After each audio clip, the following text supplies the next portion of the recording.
একজন বেকার প্রেমিকের চাকরি হওয়ার সম্ভাবনা যত কমতে থাকে, তার প্রেমিকার বিয়ে হওয়ার সম্ভাবনা তত বাড়তে থাকে।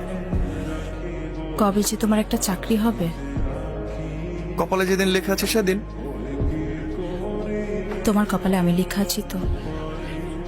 যিনি লিখেন তিনি জানেন।